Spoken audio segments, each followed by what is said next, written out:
नमस्कार, आप देख रहे हैं खबर मीडिया। दोस्तों, आज की इस वीडियो में मैं आप सभी के लिए लेकर आया हूं आज दिन भर की तमाम बड़ी और मुख्य खबर, जिसमें मैं आपको बताऊंगा कि सुशांत सिंह राजपूत केस में आ रही है सबसे बड़ी खबर। इसके साथ ही सुशील कुमार पहलवान से जुड़ी सबसे बड़ी खबर सामने आ रही है। इसके साथ ही मैं आपको बताऊंगा कि कैसे अब हर किसी को बिल्कुल फ्री में लगने वाली है कोरोना वायरस की वैक्सीन। इसके साथ ही दोस्तों, मानसून एक बार फिर से देश में प्रवेश कर रहा है, जिसके बारे में मैं आप सभी को जानकारी दूंगा। तो ऐसी ही तमाम बड़ी खबरें जिसके बारे में जानना हर किसी के लिए बहुत जरूरी है, इसलिए आप सभी हमारी इस वीडियो को अंत तक देखिएगा। साथ ही हमारी आपसे बस एक छोटी सी रिक्वेस्ट है, वीडियो को लाइक करके शेयर करना और चैनल को सब्सक्राइब करना। तो चलिए बात करते हैं सीधे पहली बड़ी खबर से।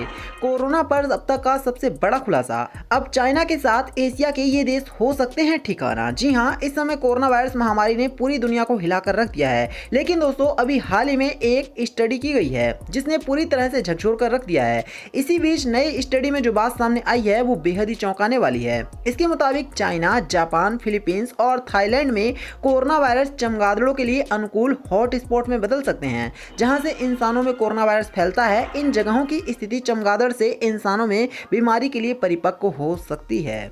चलिए मैं आपको लेके चलता हूं एक और बड़ी खबर की तरफ। तो सुशील को बड़े गैंग से है जान का खतरा, वकील ने कोर्ट से कहा ओलंपियन के लिए बने हैं स्पेशल सेल। जी हां, देखिए किस तरह की बड़ी खबर है दोस्तों। जो सुशील कुमार है उसको लेकर सबसे बड़ी खबर निकल कर आ रही है, इसलिए बहुत ध्यान से सुनिएगा। पहलवान सागर राणा हत्याकांड में गिरफ्तार ओलंपिक पदक विजेता सुशील कुमार के वकील ने रोहिणी कोर्ट में कहा ओलंपियन के लिए विशेष सेल तैयार किया जाए। अपनी मांग के पीछे वकील ने तर्क दिया है कि उन्हें बड़े और आपराधिक गैंग से खतरा है। वो पेशेवर अपराधी नहीं है, सिर्फ हलाकतों के शिकार हैं। वहीं दूसरी ओर दिल्ली पुलिस ने सुशील कुमार की 3 दिन की हिरासत बढ़ाने की भी मांग की है। दिल्ली पुलिस का कहना है कि अभी सुशील कुमार को हरिद्वार लेकर के जाना है, जिससे बड़ी अहम जानकारी सामने आएगी। चलिए बात करेंगे एक और बड़ी खबर की। तो देखिए, जिस तरह से सीबीएसई की 12th बोर्ड की परीक्षाएं रद्द हो गई हैं, जिसके बारे में हमने आपको कल बताया था, इसके बाद दोस्तों स्टूडेंट बहुत ज्यादा परेशान हैं। सरकार द्वारा सीबीएसई परीक्षा रद्द कर देने के बाद मेधावी छात्रों के चेहरों पर चिंता की लकीरें उभर आई हैं।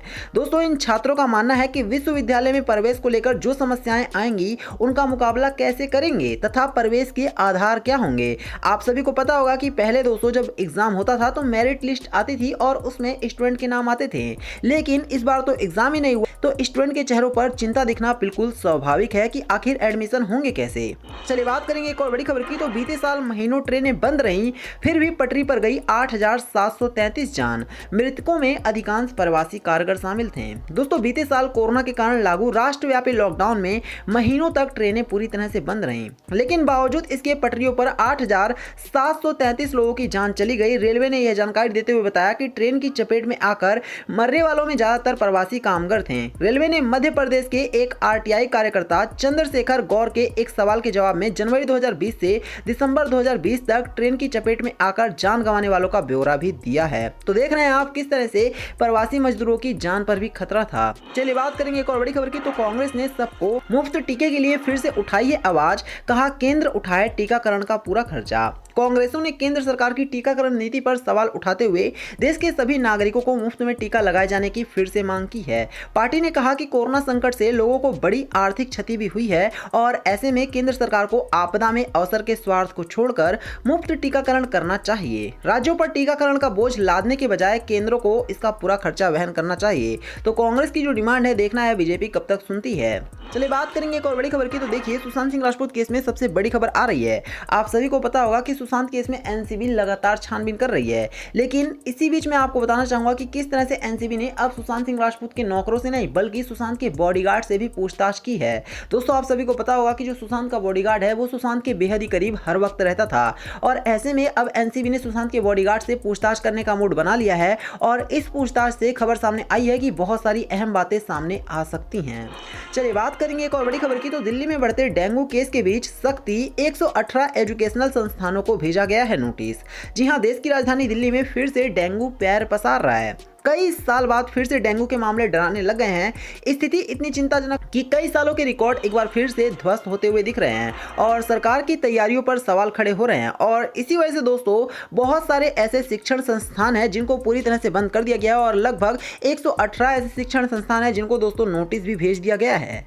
चलिए बात करेंगे एक और बड़ी खबर की। तो भारत में अब तक 21.8 करोड़ लोगों को लगी है कोरोना वायरस की वैक्सीन। दुनिया में अमेरिका के बाद पहुंच चुका है दूसरे नंबर पर भारत। जी हाँ, देश में कोरोना वायरस वायरस की दूसरी लहर का कहर जारी है। कोरोना संक्रमण से निपटने के लिए तेजी से लोगों का टीकाकरण किया जा रहा है। भारत में अब तक 218 मिलियन से अधिक खुराकें दी जा चुकी हैं। यानी कि दोस्तों अब अमेरिका के बाद भारत दूसरा ऐसा देश बन चुका है जहां पर कोरोना वायरस की वैक्सीन सबसे तेजी से हो रही है। और ये हमारे देश के लिए गर्व की बात है कि हमारे देश के प्रधानमंत्री मोदी लगातार इतनी बड़ी मात्रा में काम कर रहे हैं।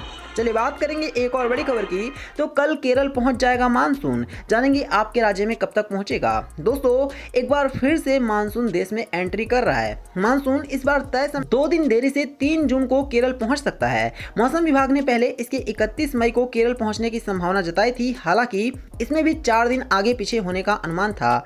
रविवार को मौसम विभाग ने कहा कि मानसून 3 जून को केरल पहुंच जाएगा। ये अंडमान निकोबार द्वीप समूह के आसपास पहुंच चुका है। वहीं केरल में 3 दिनों से प्री मानसून बारिश हो रही है। देश के उत्तरी एरिया में अभी मानसून नहीं पहुंच पाया है और इसमें कहा जा रहा है दोस्तों कि लगभग 10 से 15 दिन के बाद यहां पर भी मानसून पहुंच जाएगा, यानी कि उत्तर एरिया में भी आप सभी को देखने को मिलेगा। चलिए बात करेंगे एक और बड़ी खबर की। तो 18 से 44 आयु वर्ग के लिए केंद्र की टीकाकरण नीति को बताया मनमाना और तर्कहीन। दोस्तों सुप्रीम कोर्ट ने 18 से 44 आयु वर्ग के लोगों के लिए केंद्र सरकार की कोविड-19 टीकाकरण नीति को मनमाना और तर्कहीन करार दिया है। शीर्ष अदालत ने सरकार से इस नीति के पीछे की सोच को जानना चाहा है। Justice D Y. Chandrachud, justice L. Nageshwar Rao और जस्टिस एस. रविंद्र भट्ट की पीठ ने अपने आदेश में कहा, पहले 2 चरणों के तहत आने वाले समूहों के लिए निःशुल्क टीकाकरण और बाद में 18 से 44 आयु वर्ग के व्यक्तियों के लिए राज्य या केंद्र शासित प्रदेशों और निजी अस्पतालों को भुगतान करने की जिम्मेदारी डालने की केंद्र सरकार की नीति प्रथम दृष्टया मनमाना और तर्कहीन है। तो सुप्रीम कोर्ट को कुछ भी वैक्सीन को लेकर के साफ समझ में नहीं आ रहा है,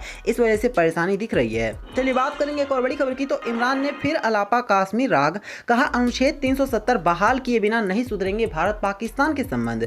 दोस्तों पाकिस्तान के प्रधानमंत्री इमरान खान ने फिर से एक बार कश्मीर राग अलापा है। उन्होंने कहा पाकिस्तान और भारत के बीच संबंध तब तक सामान्य नहीं हो सकते जब तक कि नई दिल्ली जम्मू कश्मीर के विशेष दर्जे को खत्म करने के अपने अगस्त 2019 के फैसले को वापस नहीं ले लेती है। तो दोस्तों एक बार फिर से पाकिस्तान धारा 370 को हटाने की बात कर रहा है और कहीं ना कहीं पाकिस्तान भूल चुका है कि भारत पाकिस्तान के खिलाफ इतना भी अच्छा बर्ताव नहीं करने वाला है। चलिए बात करेंगे एक और बड़ी खबर की। तो इंग्लैंड रवाना होने से पहले विराट कोहली ने भर दी है हुंकार, बोले फाइनल का हमारे ऊपर कोई दबाव नहीं। दोस्तों भारतीय टीम विश्व टेस्ट चैंपियनशिप फाइनल के लिए फाइनली अब रवाना होने वाली है और आपको बता दें कि इसके लिए दोस्तों टीम इंडिया अपनी पूरी तरह से तैयारी कर चुकी है और टीम इंडिया प्रैक्टिस मैच भी खेल चुकी है। लेकिन बावजूद इसके मैं आपको बताना चाहूंगा कि न्यूजीलैंड और इंग्लैंड का मुकाबला चल रहा है, जिसमें न्यूजीलैंड को 2 टेस्ट मैचों की सीरीज खेलनी है और इसका निश्चित तौर पर न्यूजीलैंड को फायदा मिलेगा क्योंकि वो तब तक बहुत कुछ सीख चुके होंगे 2 टेस्ट मैच से। लेकिन वहीं आपको बता दें विराट कोहली का जो बयान आया है आज प्रेस कॉन्फ्रेंस में, उससे ऐसा लगता है कि विराट कोहली को कोई फर्क नहीं पड़ता है और उनको पता है कि टीम इंडिया बेहद ही मजबूत है और साथ ही उनके प्लेयर जो हैं वो बहुत अच्छी फॉर्म में हैं। इस वजह से विराट कोहली ने कहा है कि हमारे ऊपर अभी कोई दबाव नहीं है और हम बहुत अच्छी परफॉर्मेंस करेंगे भी और इंग्लैंड में जाकर न्यूजीलैंड को हरा करके आएंगे। तो साफ है दोस्तों कि न्यूजीलैंड की टीम से इंडिया नहीं डरने वाली है। तो ये थी आज दिन भर की तमाम बड़ी और मुख्य खबर। वीडियो को लाइक करना, इसे और लोगों के साथ शेयर करना और चैनल को सब्सक्राइब करना। धन्यवाद।